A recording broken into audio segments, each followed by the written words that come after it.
Well, hello and welcome to our front yard garden in the South Carolina upstate. It is June 28th, 2024. This is episode 21. We've been doing this since late February, and as you can see, a lot of things are out.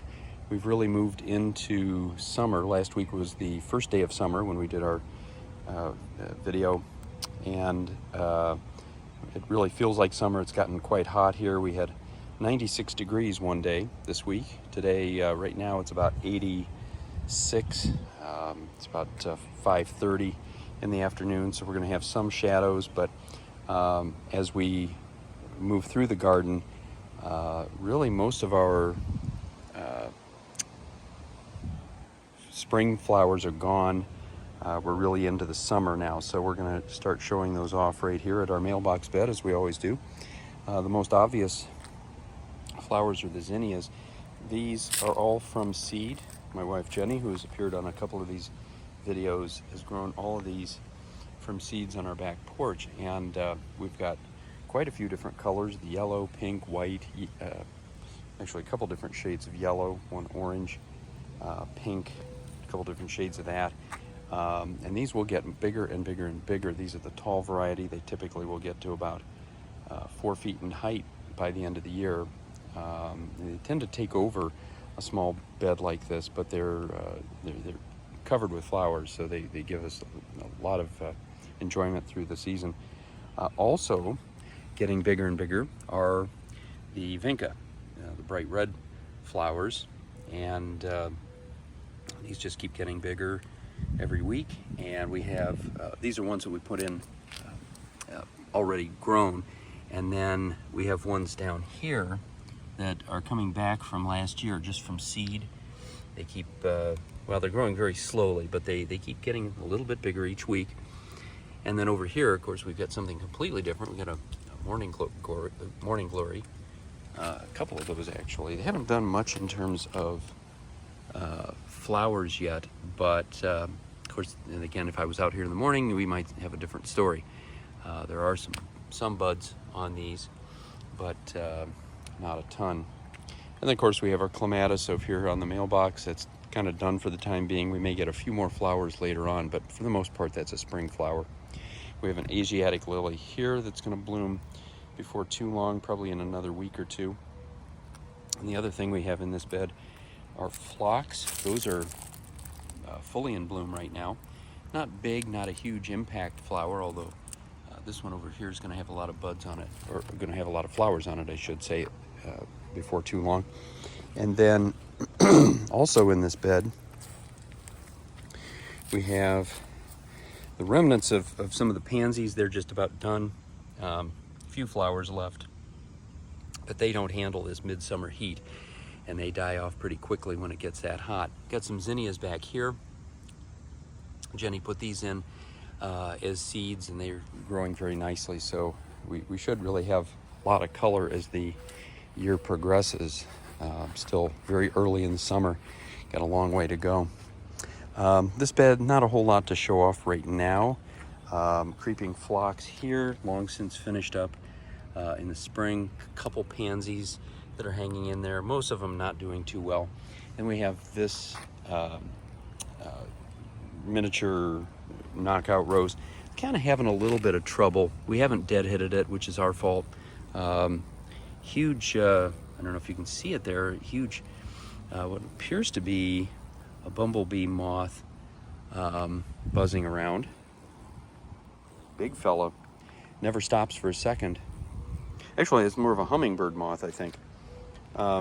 Anyway, he's gone now.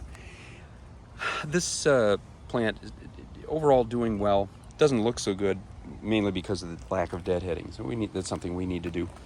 More zinnias over here. Kind of a neat one in this area that's kind of a blood red color, and others getting ready to bloom before too long. We've got dianthus here doing very well. Certainly our marigolds, they need to be deadheaded, but they're doing well. And then back here we have our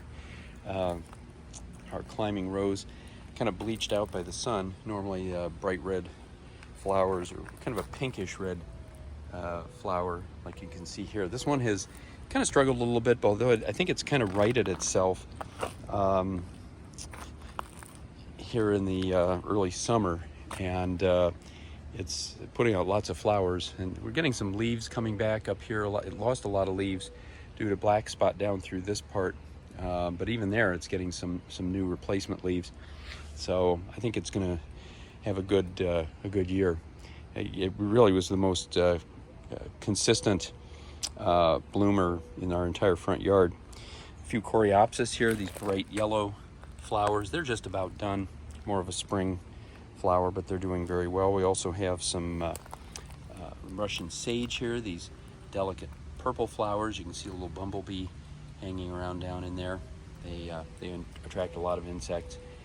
And what else do we have? We have some sedum up here, these sort of pale green plants, more of a ground cover, although they do have some faint delicate yellow flowers.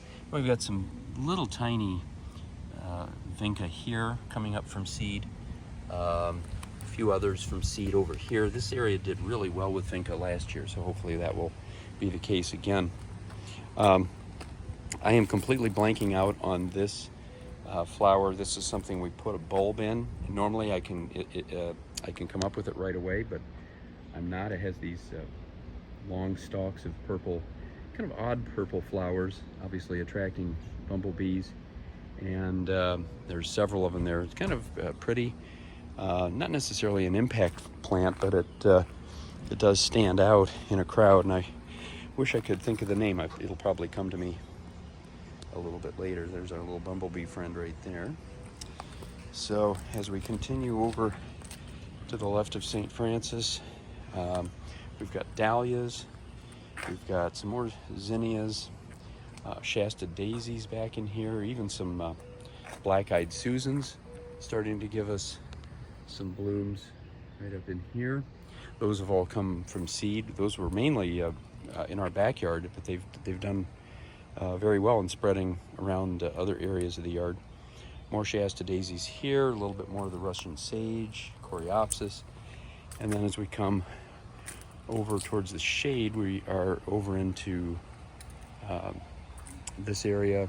It's really very shady. It feels nicer. It has to be at least 10 degrees cooler, and this is primarily a spring garden, kind of starting to fade now.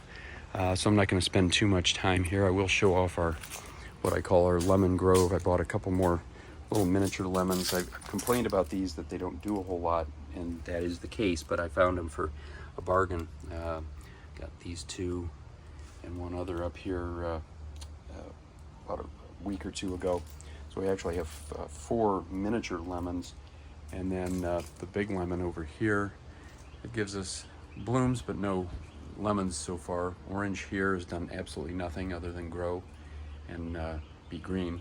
I've seen not one flower on that yet, but hopefully if we get some blooms on these, as people say they do, maybe we'll finally get some lemons. I hear that people do grow lemons down here. It's just has not been my experience. I should mention these, I kind of skipped past these, but these are hydrangeas. It's kind of sad at this point. They're losing their color. They were such a bright pink and blue earlier, a month ago or so. But with the heat, they bleach out very, very quickly, even though they're in the shade. Still a few bright blue ones, but they're long since past their peak, so not a whole lot left there. This bed in general has not done all that well. We had a number of different things, some ground cover here and some snapdragons. Snapdragons in this particular area have done pretty well, but those are about the only ones that have. Otherwise, I call this primarily a spring garden, so not much to see there at this point. Over in here, this shady spot in the corner of our yard is, again, mostly spring garden with viburnum and azaleas. This place is full of color in April and May, but right now it's just a lot of greenery, with the exception of this hydrangea, which was peaking a couple of weeks ago with a bright purple flower. That's kind of past its prime. We have a pink one up a little closer to the street there, also kind of starting to fade. Then our hostas, several different types of those, and irises, things that are long since finished up. Then our butterfly bush, just about finished for the year, it appears. Few purple flowers on it left, but not a whole lot. And then our 5 big knockout roses here, bright red when they're in bloom in the spring. I have not had a chance to deadhead them, which is why they are not blooming at all right now. But you see these seed pods, I say this every week, they're the size of grapes. And it's because of those are taking all the energy of the plant. And if I could just cut them off, I think we would have ourselves some nice plants again. Another thing here, I don't talk about this tree every week, but it's going to start to bloom probably in another few weeks. It's a crepe myrtle, a lot of those down here in the upstate of South Carolina. Unfortunately, these have to be clipped back. You see a lot of shoots coming up and shoots way over here. I mean, this is its own separate tree already, and I need to get down to the bottom and just chop that off, because this whole bed here is I'm sure root bound. And if you leave these alone, they will take over. It's just like a lot of things, it's a matter of finding the time to do it. And then we will come back up to our oval bed here and finish up. Again, a nice mix of late spring and early summer flowers. Vinca here and around this way. And then Monarda over in this area. They are just about done. The Monarda have peaked probably 2 weeks ago, starting to look a little frail at this point. Also known as bee balm. They usually start blooming late May, and they're just about done. Also have a nice dahlia here that's bloomed. Our dahlias have not done extremely well, but they keep coming back. Give us a few flowers. Nothing dramatic. Probably our most impressive flowers in this bed are these lilies, Asiatic lilies. Also have oriental lilies over on the far side. I'm going to show those off in a second. We've got more of these Asiatic lilies here with the bright pink color. These are the kinds of things you see in expensive flower arrangements. Also have phlox doing very well. And again, some knockout roses here. They've been deadheaded, and we've also put 7 on them, which is why you see the white residue on the leaves. So we've gotten rid of most of the Japanese beetles, but they're not blooming yet. They probably will a little bit later in the summer. We're just not quite there yet. Now this area here, we've got, again, kind of a mix. We've got some dianthus and zinnias, but mostly daylilies in this particular area. A lot of them are already done. We had some bright orange ones here that are already finished up. It comes and goes so quickly.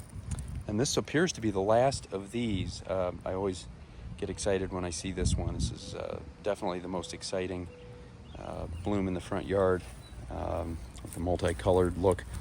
Over here, another one of these Asiatic lilies, and then just a plain white one, absolutely beautiful. And more here, and we've got others that are going to come out before long. So we've got a lot going on here for at least the next couple of weeks before the lilies finish up. Once the daylilies and the Asiatic lilies are done, then this bed doesn't have a whole lot left to offer other than just the vinca and the occasional dahlia. And actually, here's another dahlia over here I didn't show off before. So we'll continue to show these off every week and see how things change as the season progresses. So that's it for our front yard for the time being. As they always say, hope it's sunny wherever you are, and we're going to do our backyard garden next. So until next time, happy gardening.